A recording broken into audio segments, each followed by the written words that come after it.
I mean, Welcome to my hub. thank you. Thank you for having us here. It's always nice to be with people like you. I want to talk to you in more detail, right?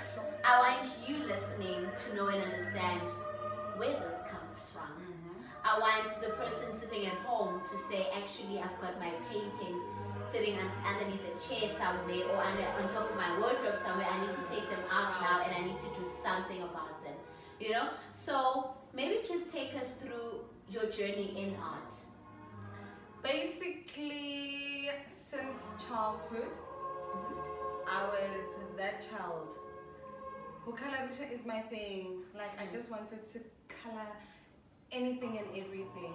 I probably drew, I don't know on how many walls, and I always got into trouble. That's where it starts, literally. It starts with writing your name on, there's a blanket that I have that apparently I wrote my name on it a long time ago. So I just wanted to express everywhere. Going into primary, of course, going into high school, I'm always that top student, and it was never mathematics. It was never science. It was always art. Top achiever, art.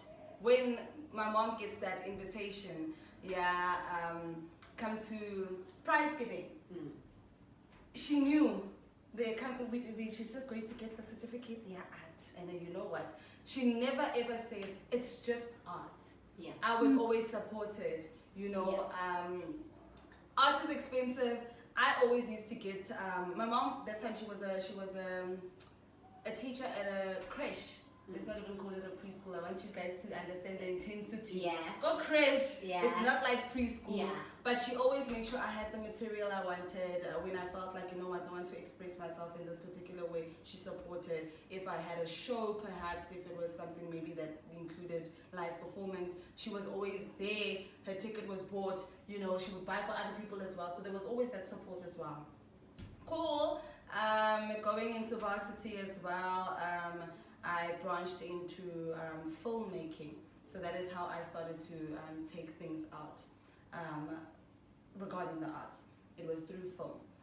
The reason why I went into filmmaking was because I was running away from the visual arts, because I have my little traumas.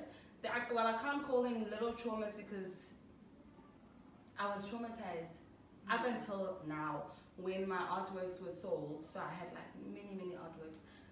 Portfolios on portfolios, some of my best artworks being taken and being sold simply because of that thing of, you did not sign.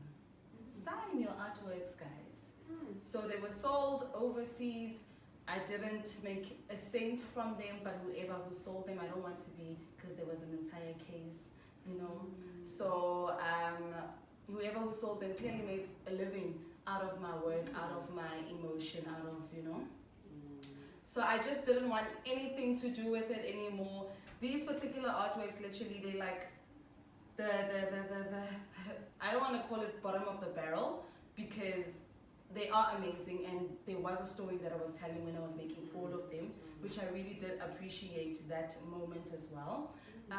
So yeah, basically when I look at these artworks, they were under. I like the fact that you were talking about people who have their artworks on top of cupboards and whatnot, and you just like don't care anymore. Mine were in between mattress and the base of my bed. I was legit sleeping on my dreams. You see? You know, that touches me in a very sensitive way, in a very deep way. Of course. Professionally, I do life coaching, and I deal a lot with people who do exactly that. Without you realizing, you are actually literally sleeping on top of your dreams. You have this amazing dream, and then you go and work at ShopRite because there's a trauma behind it. And I love how transparent you were in sharing that, you know, there is this trauma and whatnot. I want to commend you for one thing, for allowing us to actually step into this. like come back and say, yes, trauma happened. You still have the talent. They may have sold your artwork, but they didn't steal anything from your hands. You are still able to do more. And this is also proof to say, you know what, you can still reflect back and look back and say, but I'm amazing, right? It's the same as a person stealing my business idea. They will never execute it the way I would have. Of course. And the successes that come with it will never be the same. Absolutely. Right? So, big ups to you. Thank you. Big ups to you. Thank you. I feel a bit emotional, right? Because, wow, a lot of people are suffering. Completely. We have just suffered COVID. We are still. A lot of people lost their jobs. I want you to be honest with me right now. Had you lost your corporate job right now, would you be doing art? No. I was going to go and look for a job elsewhere.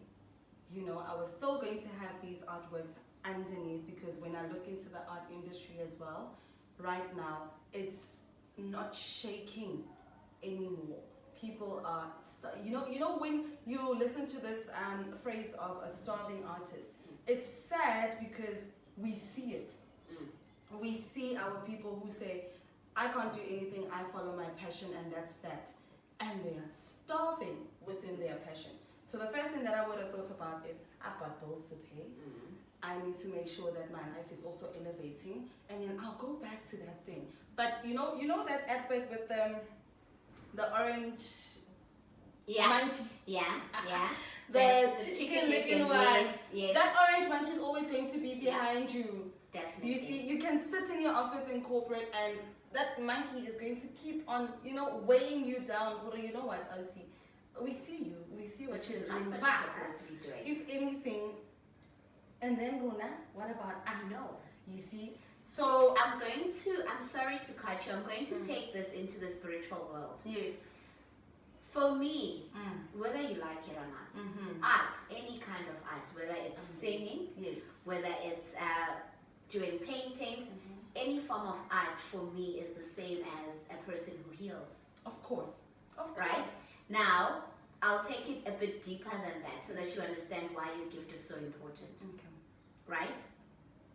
There's a story that you could have been telling with this portrait. And when I see it, you find that I'm not a person who draws, but I can feel it because maybe I'm going through it and I'm happy to buy it. Even if you said it's $5,000, I'll still buy it because you are helping me with this emotion. That is healing. You are just putting my emotion into color, right? This would be the same as a person going to a priest wanting to get prayed for, right? Because you guys, without you realizing, are spiritualists. Of course. Right? I know this because I used to sing at some point, and when you sing and then someone's like, oh my goodness, there's something that I don't know what to touch, but yeah, it's there, type of thing. Wow, I'm tempted to say, can I just send you my selfie so you can do the things as well, Imagine me waking up to my face every morning because it's just there, it's a nice portrait and whatnot. And like me, there are many others who would actually love to see that. And now they know about Amo, right? If people wanted to maybe book you for such things, ask you to do a portrait, whatever it is about, right? How do they reach you? What sort of platforms do you have? Instagram, I am Amo_art. You see? Amo_art, even on Twitter. Those are the ones, but then we on my email, of course, we will put it out there as well. Sure. But when it's social media, it's Amo_art, all platforms. Also, part of the main reasons I decided to go into this journey is because people are suffering. Completely. People are not living fully. Those who know me will tell you that I live to my full potential. If anything else comes in and it requires speaking, I'll speak. I do a lot of things. I make sure. But now some people would then need a voice. Of course. Right? And some people need a push. Right? Now, I'll tell you what I did to you without you realizing. Right? This comes with studying psychology, understanding people, reading people, and all of that stuff, right? If I didn't arrange for this interview to happen, that thing that I wanted to ignite within you wouldn't have actually come out. Right now, the emotion you had coming into the space and the emotion you're in is completely different. I can feel it as well. Because it's something you love. It's something you live by, right? But more than anything, what I've just done is, from here, you cannot fail yourself. So because people know about you now, you are bound to actually do more and more drawings, put more and more of your stuff on social media, where people will actually get to see more and more of your work, right? Because now they know what platforms you're in, right? So this just ignites. This says, go back to the drawing board. Literally, go back to the drawing board and do what you love. I want to task you with something. Okay. Right? Because I want us to deal with the emotion of frustration that you have towards all the people that sold your stuff and you didn't make money out of it. I want you to play classical music. I want you to deal with that emotion. Whatever comes to your mind when you are actually thinking about this whole thing, take it out, paint it out as it is, right? And we are taking it out, we are leaving it there, it's in the past. You will not move with it moving forward. Yes. I will not give you a time frame, right? But I'm going to give you a task to say, if it means you start today and you draw a leg, that's progress, that's movement. Go for it. Right? So that once you are able to move away from the frustration, from the emotion, from what's holding you back, right? You will look at that picture, it will look very nice, right? And then you will see that actually I've just sparked a fire inside of me. I'm not going to stop. Now I want to do happier things because my spirit feels happier. I'll take it back to corporate because a lot of people will relate to corporate. Let's just say you work in a call center. Well, there's a team leader that is yours and you don't get along and whatever, right? And you are micromanaged. And every single thing you do, there's a file note, there's a warning, there's a this, there's a that. There's certain things you start doing out of retaliation, and because you're retaliating, you will always get those file notes.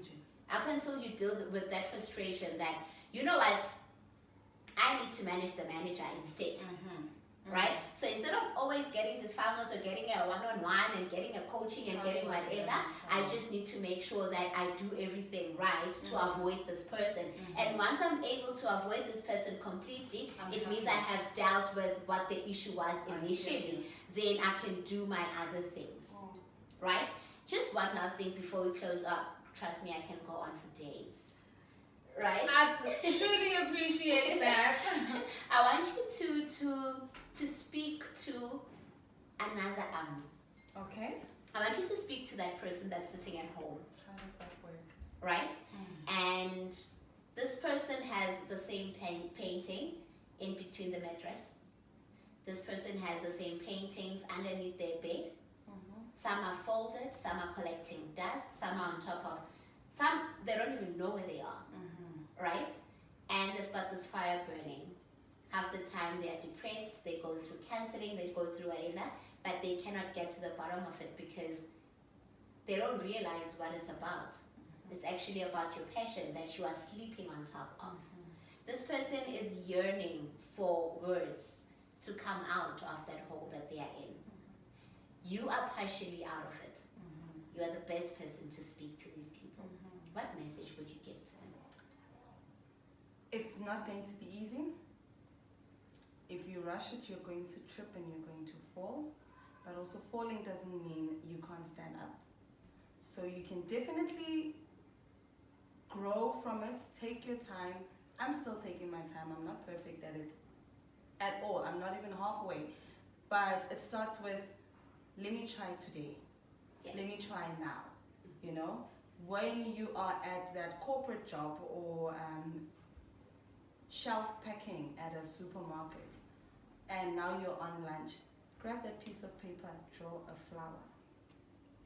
You come back, you have done a drawing for the day. You know, you have done something. It's working for me for now. It'll probably get better and better and better. And next thing, my house is your gallery. I know exactly what you mean, and you wouldn't have said it any better than anyone, right? What I love about having conversations like this is I like it when it's realistic. This is the analogy that I live by. if I want things to happen for me, I need to plant the seed. Of course. And then I need to nurture it, meaning I need to now water it time and again. I need to wait. And while I wait, I continue to nurture. In life, that is the patience that you have while waiting to manifest, while waiting for this thing to harvest, to bloom when it's its time. Right? And the waiting part is the difficult part. It's the difficult part, but it's the most crucial one. Of course. Right? Before we take the whole day, because again, I can, trust me, I can talk for hours and you're like, oh, when is this ending? I thank you so much. Thank you. I not only thank you for the interview, but I thank you for allowing yourself to heal. To be vulnerable as well. Yeah, I thank you for allowing yourself to say, I need help. True. Yeah. Right? I thank you for being so strong. You may not realize it because you feel weakened by the whole trauma that you've been through, but you are stronger now because you're able to talk about it without sharing a tear. There's a time when, if anyone would say, Amo, remember you used to go with this big bag and you used to say there's artworks inside, and I would just walk away because I'm just like, I can't You're even. trying to shut down. Yeah, that's not my life anymore. I don't do that thing anymore. That's not my brand. I'm not there anymore. And now I'm just like, I'm there. I'm there. Allow me to reintroduce you guys to Amo. This is Amo _Art. Thank you. My field is to do exactly that. I want to ignite whatever it is that is your dream, that you've forgotten, that you put aside, that is that monkey that sits on your shoulder. I want us to gradually remove it. It will not be overnight, but it will gradually happen. I am she, and my actual name is Nelimbele. Thank you guys. Bye. It's a wrap.